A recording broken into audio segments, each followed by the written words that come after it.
Fala galera, mais uma quarta-feira aqui no SB Esporte Debate, eu, Edu Oliveira, junto com meu parceiro Marcelo Portuga, trazendo as novidades para você do futebol brasileiro. Nós vamos explicar para vocês que mudamos um pouquinho a dinâmica do programa e hoje nós vamos falar da 17ª rodada, a classificação, quais são as nossas expectativas para a 18ª e teremos aí um quadro novo que seriam os destaques finais com o Marcelo. Beleza, gente? E aí, Mar, como é que estão as coisas? Maravilha, fala Edu, fala galera, prazer mais uma vez estar com vocês aqui, falando do assunto que mais nos move, né, que é o nosso futebol, e como você adiantou, a gente vai fazer algumas mudanças aqui para deixar o vídeo um pouco mais dinâmico também, né, para a galera não enjoar muito da nossa cara. Então a gente vai começar a fazer um vídeo só direcionado para o futebol brasileiro e um outro direcionado para o futebol europeu. A gente espera que todo mundo curta tudo, assista tudo, mas, enfim, vai virar um cardápio, vai virar um menu aí para a galera que prefere um determinado assunto aí. Mas vamos embora, vamos seguir em frente. Legal. E o primeiro assunto que eu queria falar com vocês é em relação ao jogo do final de semana, né? Nós tivemos a 17ª rodada. Estou aqui com os resultados, vou passar ele aqui, ó. Atlético Goianiense 1, Chapecoense 1, Grêmio 2, Bahia 0. Tivemos mais um gol do Borja aí, já são 4 jogos e 3 gols, né? Juventude 1, Fortaleza 1. Nós tivemos também o América Mineiro em casa perdendo para o Bragantino. Esse time do Bragantino é bom, hein? 2-0 para o Bragantino, né? E os outros jogos aí nós vamos estar falando conforme a gente for comentando dos times que são times de destaque, são os 4 times paulistas que a gente costuma comentar aqui no programa. E vamos falar do líder do campeonato e o time super rico do Rio de Janeiro, né? Não é não, Marcelo? É isso aí, uma rodada muito boa, né? Destaque negativo para Chapecoense, né? Que todo mundo, não todo mundo, mas a gente pegou um certo carinho pela Chape, principalmente em solidariedade após aquela tragédia que teve, né? Do voo. E é uma pena, né? Que é um time bem estruturado. Você vê que mesmo naquele ano do acidente, ela se manteve na primeira divisão por mais 1 ou 2 anos, Sim. caiu, voltou e tudo indica que vai cair novamente, que a pontuação muito baixa, né? Tendo só já terminado praticamente o primeiro turno. E o destaque positivo, a vitória do Grêmio, né, que parece que dá sinais de recuperação, apesar de não estar mostrando um futebol de primeiríssima qualidade. É o Mas tá futebol do somando... Felipão, né? Pois é, mas só que nesse momento o Grêmio precisa de pontos, né, e já está agora a 4ª vitória em cinco jogos, e ainda na zona do rebaixamento, mas já parece que começa a ver uma luz no fim do túnel. Tá, vamos começar com as cornetadas aí, então? Bora! Então, o primeiro jogo que eu queria conversar com você é o Palmeiras e Cuiabá. O Palmeiras perdendo em casa para o Cuiabá e tirando o Cuiabá da zona do rebaixamento. Brincadeira um negócio desse, hein? O Palmeiras, dos postulantes ao título, por enquanto é o que mais está oscilando no Campeonato Brasileiro, né? Não atua, não consegue assumir a liderança, mas está ali no bolo, está brigando e tal. Eu acho que o Palmeiras parece que já entrou desatento, né? Você vê que o gol do Cuiabá, apesar de ter sido um lance bem rápido, você percebe que tem uma falha de cobertura ali no time do Palmeiras, porque o Cleison, que foi o que fez o gol, se você reparar no início da jogada, ele está bem aberto na esquerda. E à medida que o lance vai correndo, ele percebe o buraco que tem no meio de campo do Palmeiras e ele vai entrando em diagonal sem ninguém marcar, sem ninguém acompanhar até chegar sozinho na meia-lua e ter total liberdade para fazer o gol, né? Aí, obviamente, a partir daí o Cuiabá recuou as linhas e o Palmeiras teve o amplo domínio do jogo, criou várias oportunidades, né? Perdeu muitas chances, principalmente com o Daverson, e o Walter também estava numa manhã iluminada, né? O Walter teve pelo menos 2 defesas muito importantes, né? E depois o Cuiabá, claro que no desespero do Palmeiras, no segundo tempo, deixando cada vez mais espaço, foi explorando os contra-ataques. O Everton teve 2 intervenções também, que poderia o Cuiabá ter ampliado. E no final, claro, totalmente desorganizado, o Palmeiras em busca do empate e acabou sofrendo gol. 3 pontos importantes para o Cuiabá e uma derrota amarga para o Palmeiras, que está ali, ó, em busca do Atlético, né?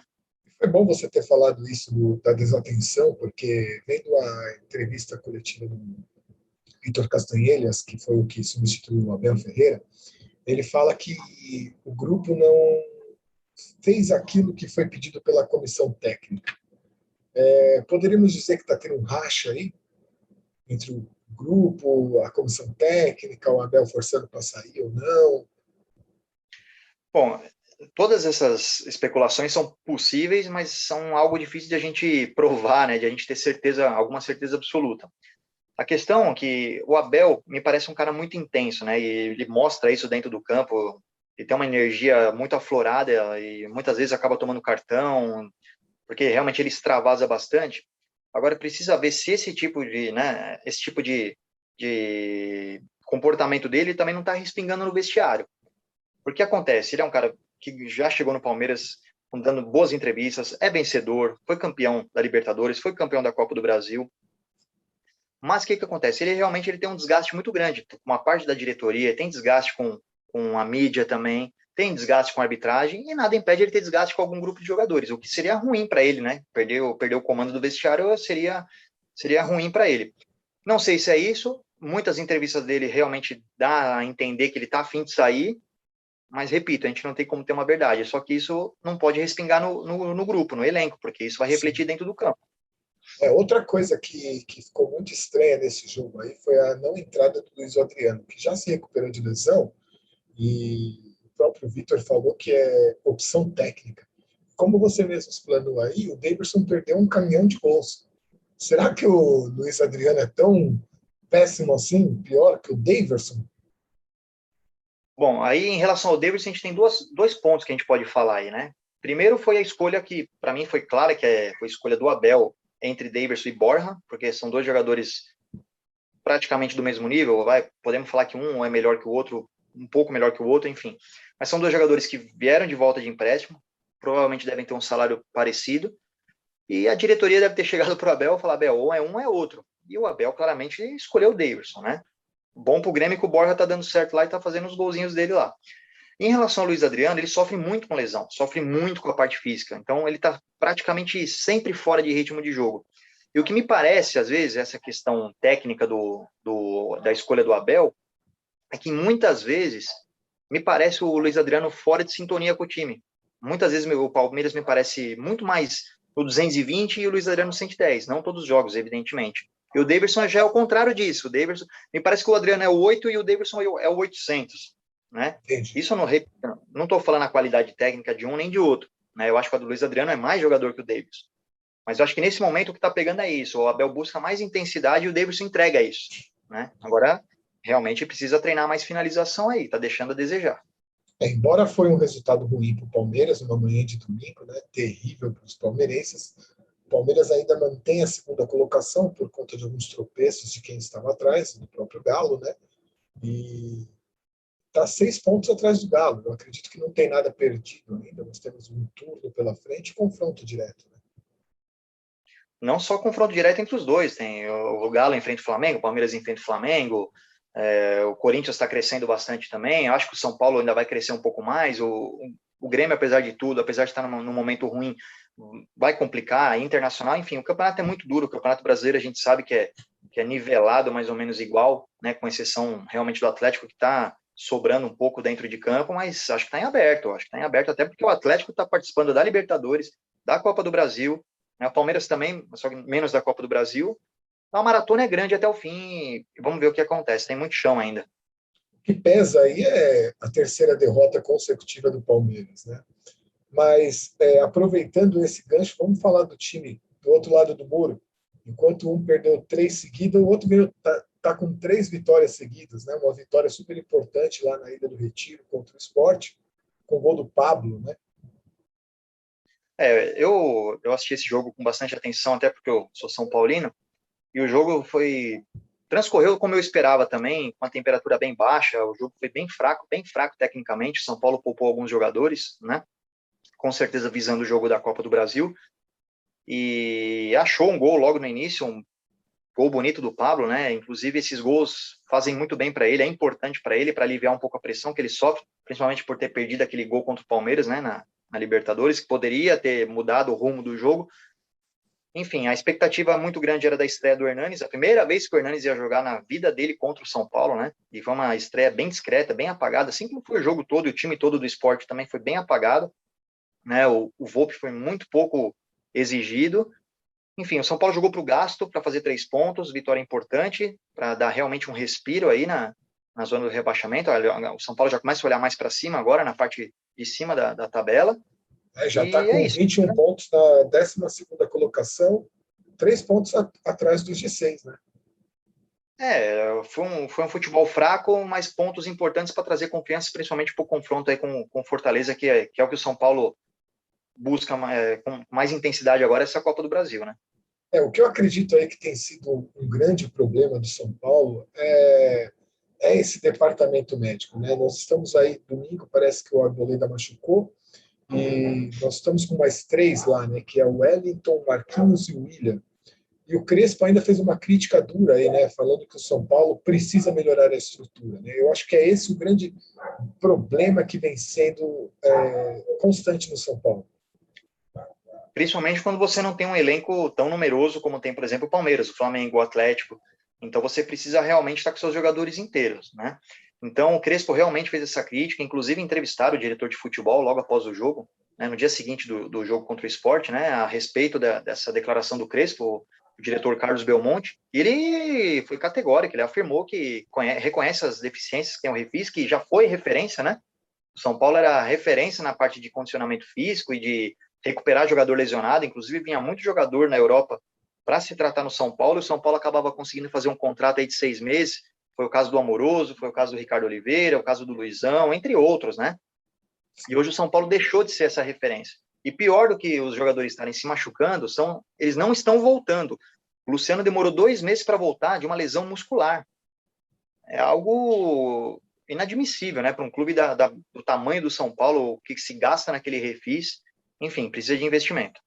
E o próximo jogo do São Paulo é contra o Juventude fora de casa, né? E não vai ter o Lisieiro também, porque tomou o 3º cartão amarelo. O que você espera desse jogo do São Paulo? É um jogo complicado, né? O Juventude é um time chatinho quando joga principalmente em casa, né? No seu estádio lá. E tudo também vai depender do time que vai a campo, né? O São Paulo vai ter um confronto difícil com o Fortaleza aí pela Copa do Brasil. Já não tem o elenco numeroso, como falei agora anteriormente. Então, acho que vai depender muito do resultado que o São Paulo vai construir aqui contra o Fortaleza, né? Que eu acredito que vai ser um jogo duro, né? Se o São Paulo conseguir levar uma vantagem, creio que vai ser uma vantagem mínima.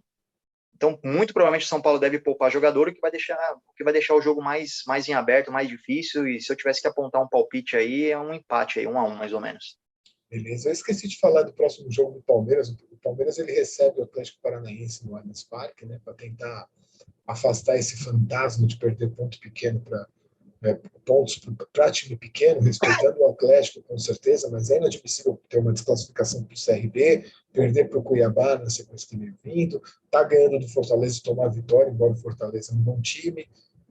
O Palmeiras joga com o Atlético Paranaense. Você acha que o emocional vai influenciar muito nesse jogo? Não deveria, né? Não deveria. Isso é um dos papéis do Abel, além de treinar o time, é você manter os seus jogadores o tempo todo com um nível de concentração máxima, né? Claro que é um adversário muito mais difícil que o Cuiabá, mas o Atlético Paranaense é aquele time também que é bem indigesto quando joga em casa e nem tão forte assim quando joga fora de casa, né? Eu acho que o Palmeiras tem tudo para vencer, se recuperar e ganhar confiança. Não acredito num placar elástico, mas se eu tivesse que apontar aí 1-0 para o Palmeiras, acho que e também estaria de bom tamanho para fazer 3 pontos, né? Eu iria mais um 2-0 Palmeiras e 1-0 São Paulo em cima do Juventude. Aproveitando que nós estamos falando de emocional, né? Quem está com emocional bom é o Corinthians. Silvinho, que chegou questionado demais, os caras já estavam querendo até derrubar, e ele consegue agora conquistar a confiança da Fiel aí com uma sequência de vitórias, e o Corinthians já está no G6, hein? Era algo que a gente já vinha falando nos vídeos anteriores também, algo esperado, né? O Corinthians realmente melhorou muito com a chegada do Renato Augusto e do Juliano. E a chegada desses dois jogadores não representa só a qualidade técnica que, consequentemente, melhora o time, mas, como eu falei antes, eles melhoram o ambiente, né? Eles melhoram os jogadores que estão do lado deles, né? E isso traz confiança, traz uma atmosfera positiva e o resultado está refletindo dentro de campo. Para você ter uma ideia, a gente sempre falou isso, o Corinthians sempre, historicamente, é um time que sempre tomou poucos gols. É difícil vazar o Corinthians, porque tem uma boa defesa, tem um bom goleiro, tem dois ótimos laterais, apesar de já estão com idade avançada, são 2 ótimos laterais. Só que o Corinthians era um time que agredia muito pouco também. E agora, com mais qualidade no meio campo, você pode reparar que o Corinthians cria muito mais oportunidade de jogo. Esse jogo de domingo contra o Atlético Paranaense, o Corinthians teve o domínio do jogo. Sim. O Cássio fez, se eu não estiver enganado, o Cássio fez uma grande defesa e teve uma bola na trave. De resto, só deu o Corinthians. Entendeu? E hoje o Corinthians faz gols, que nem o gol do meio campo lá do Rony, ele é um meio campo, mas é um cara que se projeta bem na área, é um cara que se coloca bem na área. Você vê que até o Jô agora também começa a ter oportunidades de gol, por quê? Porque a bola tá chegando. Entendeu? Claro que o Jô, podemos questionar a idade dele, se ele tá fora de forma ou não, mas o cara não desaprendeu. Então a bola Sim. chega, uma hora ele perde, uma hora ele vai marcar. Então o Corinthians está criando essas oportunidades e quem criou oportunidade tem mais chance de vencer, e o Corinthians vem vencendo e jogando bem. E venceu o Atlético Paranaense lá por 1-0, que é um time difícil de jogar lá na Arena Baixada, hein? Não é fácil Muito não, hein? difícil. Muito difícil. Uma vitória muito, muito importante para o Corinthians, que se não estiver enganado entrou no G6, né? Entrou Quer no dizer, está vivo no G6, campeonato. está vivo no campeonato e pode ainda almejar outras coisas, né? Porque nós sabemos que, acabei lendo hoje na imprensa, o Roger Guedes pode ser apresentado, pode ser oficializado amanhã como reforço do Corinthians, né? Então, além de melhorar, né, a qualidade técnica, se caso a chegada dele se confirmar, o Corinthians tem só o Campeonato Brasileiro. Então, fisicamente, o time vai estar mais inteiro do que os outros postulantes ao título.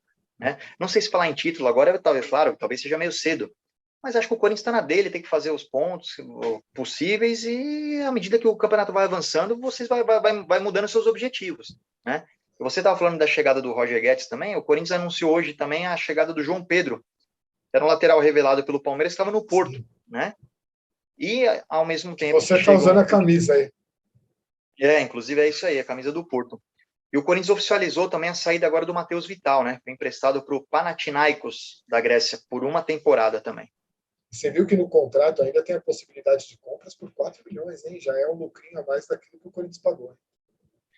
Eu acho que pela idade do Matheus Vital... Você está falando do Matheus Vital? Isso. Eu acho que pela idade do Matheus Vital, eu acho que o Corinthians poderia até conseguir um valor maior. Tudo vai depender, acho que de O como ele... rendimento, né? rendimento dele lá, não sei se o valor já é estipulado, se for o valor estipulado e ele for bem lá, eu acho que o Corinthians vendeu por pouco. Mas, vamos Entendi. ver. Falar em dinheiro, né, é uma questão que eu queria estar tratando com você aí do Corinthians. Os caras devendo fundo de garantia, devendo um monte de coisa, aí o seu Duílio aí metendo a mão no bolso e contratando jogador. Essa gestão aí dos times brasileiros tem me preocupado muito, e não só isso, né? Já está sendo questionado até mesmo por outros países na Conmebol. Estão falando aí do fair play financeiro aqui na América do Sul. O que você acha a respeito disso? Bom, primeiro, vamos separar em dois pontos. Em relação ao Corinthians, acho que o que o Corinthians tem feito é a prática comum dos clubes brasileiros. Eles querem reforçar o time, por quê? Porque é um mandato de 2, 3, 4 anos, dependendo do estatuto do clube, e o presidente que fica lá e não ganha nada, ele não quer ser taxado de perdedor. Então, o que ele prefere? Ele prefere arrebentar a conta do clube, montar um time competitivo para falar, ó, pelo menos eu ganhei alguma coisa. E deixa o BO para o próximo. Foi assim na gestão Leco, que pior, só que pior para ele que, além de gastar muito, não ganhou nada. Né?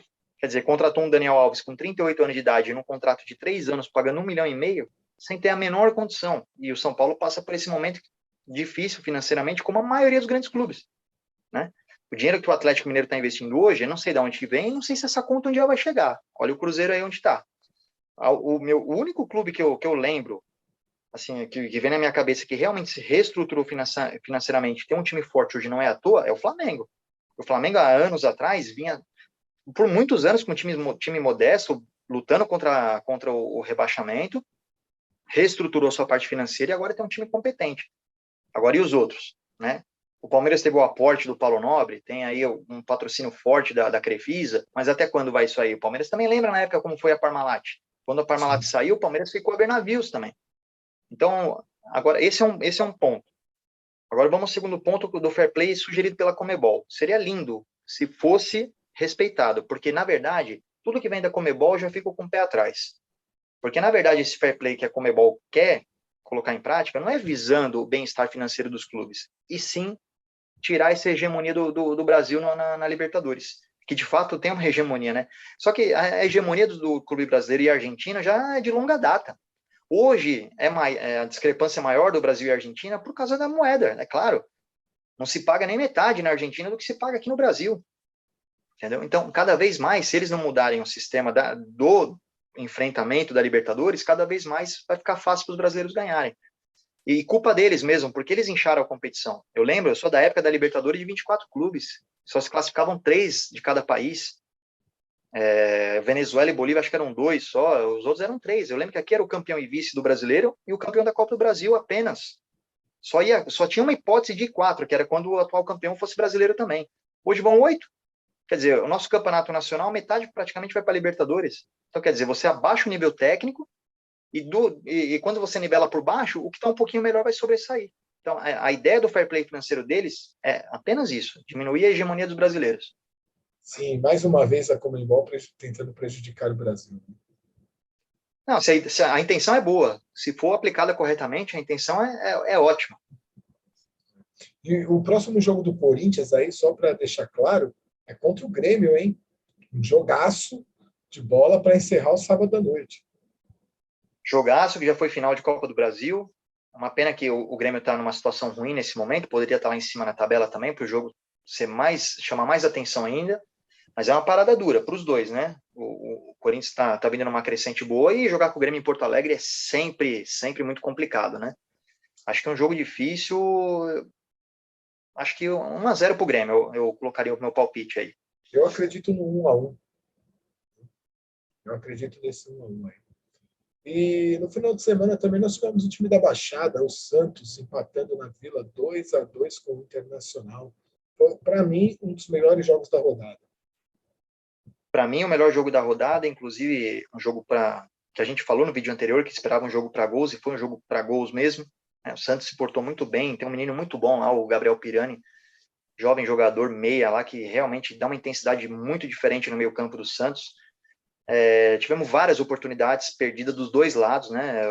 O Inter saiu na frente, o Santos virou, e o Inter, de tanto martelar, acabou conseguindo empate, né? Foi premiado com empate, no final que deu um ponto para os dois.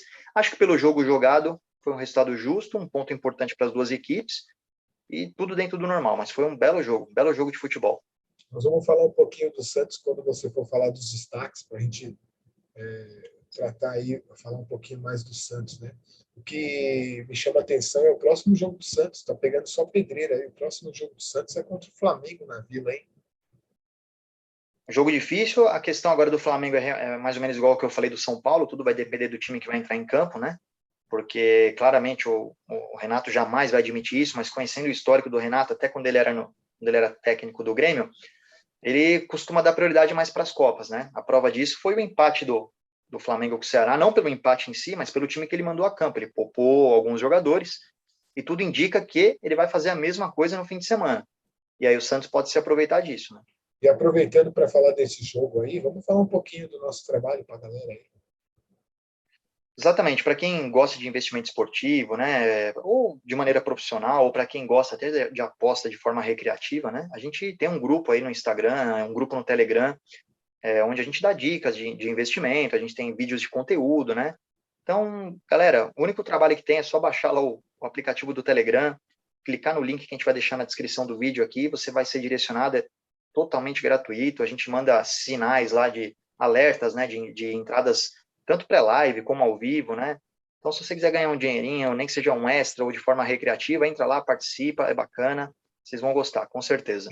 Inclusive, a dica dessa 18ª rodada é justamente desse jogo, Santos e Flamengo. Estou acreditando no jogo para gols aí, acreditando no ataque do Santos, né? E uma defesa que ainda é frágil. E o Flamengo, que também gosta de fazer muitos gols, mas a gente não sabe o time que vai entrar e não sabemos também que tem essa fragilidade defensiva, né?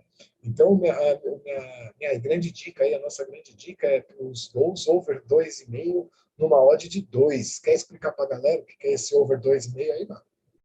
Vamos lá, para começar, a odd, para quem não entende, é cotação, né? Então, nesse momento, alguns dias do jogo, o mercado está pagando uma cotação de 2 para um mercado de over 2,5, que seria acima de 2 gols e meio. Como não tem meio gol, para a aposta ser vencedora, nós precisaríamos que tenham 3 gols no jogo, não importa de quem. Tem 3 gols no jogo, aposta vencedora, menos de 3 gols, aposta perdedora.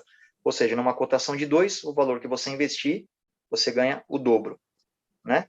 E você tocou um ponto importante agora da defesa frágil do Santos, só que o Santos hoje teve uma novidade também, né? O Santos fechou com um zagueiro, Emiliano Velasquez, né?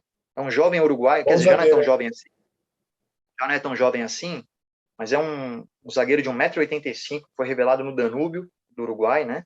Boa. E foi comprado pelo Atlético de Madrid, se não estiver enganado, em 2014, por 1 milhão de euros. Assinou um contrato de 5 anos que se encerrou em 2019, e nesses 5 anos ele não conseguiu se firmar lá, mas foi emprestado para o Getafe, para o Braga, e por fim para o Rayo Vallecano, que foi onde ele se firmou. Inclusive, quando acabou o contrato dele com o Atlético de Madrid, ele fechou um contrato de 2 anos com o Rayo Vallecano, que se encerrou agora, e ele veio sem custo para o Santos. Acho que é um bom reforço, tem tudo para melhorar a zaga do Santos, e o Santos também está fechando com o Jandrei, goleiro, fez bons jogos pela Chapecoense e tinha ido para o Genoa, só que não se firmou no Genoa. Mas quem Sim. joga cartola vai lembrar que o Jandrei deu muito ponto aí, jogando pela Chapecoense. Olha, ele fechava o gol lá, viu? Bom reforço para o Santos. Goleiro. O goleiro, e tem a chegada também do Diego Tardelli, né? O Diego Tardelli vai ser uma incógnita, né? É claro que o cara tem uma carreira vitoriosa, só que você vê que ele chegou no Atlético com status de ídolo e não conseguiu jogar. Já é um jogador veterano. Acho que temos que ver a parte física dele para ver se ele vai conseguir se encaixar aí no time do Diniz, que geralmente preza muito por jogadores jovens, jogadores rápidos, né? Vamos ver onde o Diego Tardelli vai se encaixar nesse time aí, nesse sistema do Diniz. Comentamos aí um pouquinho do Flamengo, né? O Flamengo empatou com o Ceará no último domingo. Acho que é um resultado super normal, até pelo Flamengo estar disputando 3 frentes, está poupando o time. O Renato gosta disso, né? Acho que um resultado super normal. E o que você tem a dizer do Flamengo aí? É candidato a tudo mesmo? Candidato a tudo não significa que vai ganhar tudo, né? Mas o time que o Flamengo tem que ser candidato a tudo, é obrigado a ser candidato a tudo.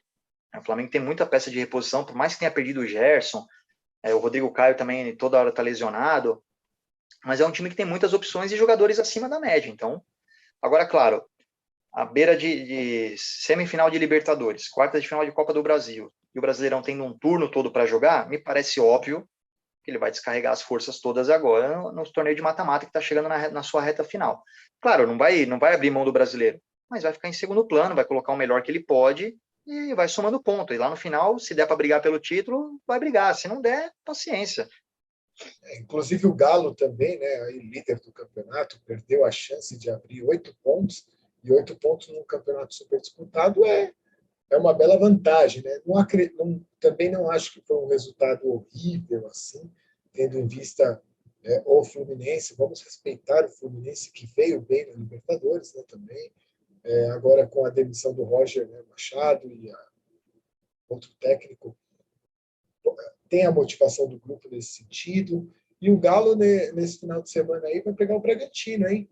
É uma pedreira também, foram 3 pedreiras aí, ó. Palmeiras, Fluminense e agora o Bragantino, que vem muito bem nesse projeto aí. Se você pegar o Campeonato Brasileiro, com exceção de 3 ou 4 times, praticamente todos os jogos são pedreiras, né? E o Bragantino é um deles. Tem tudo para ser um jogo para gols também, porque o Bragantino é um time que agride bastante e também é agredido, né? E o Atlético tem um ataque poderoso, mas muitas vezes sofre gols também, muitas vezes. Então eu acredito aí num empate de 2-2, acho que é um placar bem provável, bem possível, né? E o Atlético continua líder e vai seguir em frente. Beleza. E para a gente finalizar aqui um pouquinho, vamos só falar da classificação como ficou, né? Embora a gente comentou algumas coisas. Os 6 primeiros colocados do Brasileiro, hoje, né, que é a vaga para a Libertadores, nós temos o Atlético Mineiro com 38 pontos, em segundo, empatado com o Fortaleza, em terceiro, com 32 pontos, Palmeiras e Fortaleza, né? Em quarto lugar, o Bragantino, com 31 pontos. O Flamengo vem em quinto lugar com 28 pontos, mais 2 jogos a menos. E nós temos o Corinthians, a grande entrada do Corinthians no G6 aí, com 24 pontos. Acredito ser justa essa classificação até aqui, né? Nem é uma surpresa, claro que se você for analisar o modelo histórico, a única surpresa nesse G6 aí seria o Fortaleza, né?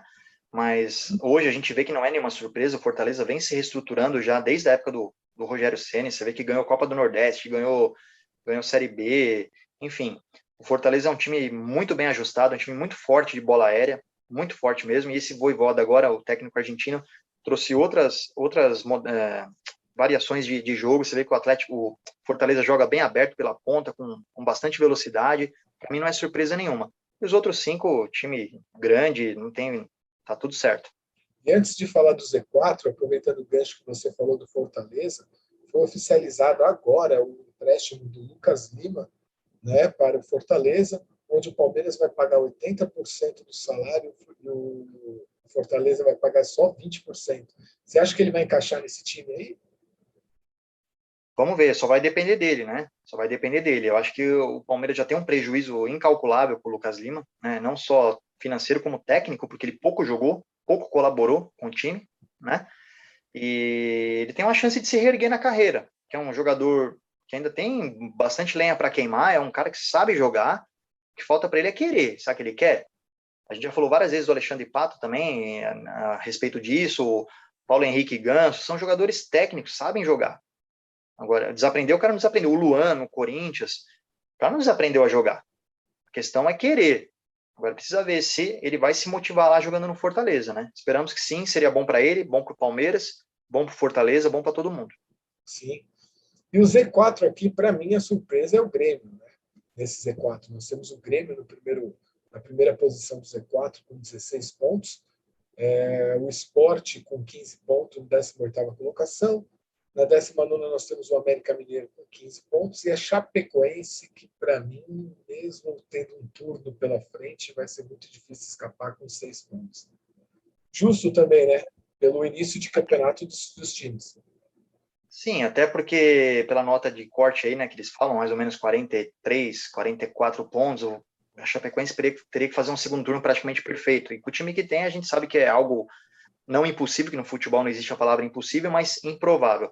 Realmente a única surpresa é o Grêmio, mas também não acredito que o Grêmio fique por muito tempo aí, né? Mesmo não apresentando um futebol de encher os olhos, o Grêmio vem conquistando pontos e acho que a tendência do segundo turno é conquistar mais pontos e alcançar meio de tabela e ficar livre dessa zona de desconforto aí, não tenho dúvida. Bacana, a gente comentou um pouquinho aqui da 17ª rodada, as expectativas para a 18ª, a nossa dica na Casa das Apostas. E agora nós vamos para o nosso quadro novo aí, que são o destaque do Marcelo. E aí, Mar, o que você tem aí nesse quadro para apresentar para a gente? Na verdade, eu sou um curioso, né, do futebol, então eu gosto de pesquisar muita coisa de datas, números, estatísticas, eu sempre gostei muito de acompanhar sobre isso aí, né? Então, na verdade, eu só vou trazer uma curiosidade para quem gosta, né? E eu descobri aí um lugar para ver o aniversário de todos os clubes do mundo, né? Claro que eu não vou trazer tudo aqui, porque são muitos clubes, mas eu vou tentar trazer pelo menos no nossos vídeos aqui os aniversariantes da semana, pelo menos, de segunda até domingo, né? Dos clubes mais tradicionais que a gente conhece, né? E essa semana a gente teve aniversário de clubes bem tradicionais mesmo, né? No dia 23, segunda-feira, foi aniversário do Celta de Vigo, que inclusive contratou agora o Thiago Galhardo, do Inter, né? A pedido do Kudê, que está treinando o Celta, que foi o ex-treinador do Internacional, né? Está completando 98 anos. E na mesma data, o Mônaco, né? Que está fazendo 97 anos. Amanhã é aniversário do seu Palmeiras, né? Completando 107 anos. E outro time tradicional de origens italianas que faz aniversário no mesmo dia do Palmeiras, a Fiorentina, completando 95 anos.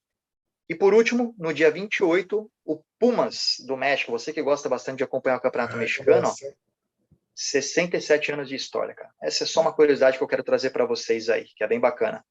Pô, que bacana. E nós estamos chegando ao fim de mais um programa, né, do SB Esporte Debate aqui, onde eu, Edu e o Marcelo, nós estamos comentando sobre o futebol brasileiro. Nós vamos ter outros programas aí voltados para as ligas europeias, para quem gosta, Champions League. E vai ser muito bacana aí, tá? Conforme vai acontecendo, a gente vai melhorando. E se você tiver alguma dica aí para nós, deixa nos comentários, por favor. Se gostou, dá um like. Se não gostou, também pode dar um dislike. Se inscreve no canal, clica no sininho para que você possa receber as notificações dos vídeos, né? E eu vou aqui deixando para o Marcelo se despedir. Eu agradeço muito vocês, galera. Valeu mesmo por estar assistindo, por estar aí participando, por estar interagindo com a gente. Não esquece de se inscrever também nas nossas redes sociais, lá no Instagram, no nosso grupo do Telegram. E é isso aí, Maia. Eu vou ficando por aqui e deixo o destaque final para você. Um grande abraço aí, hein? É isso aí, Edu. Valeu, foi muito legal mais uma vez. Espero que todo mundo tenha curtido, quem assistiu até o final.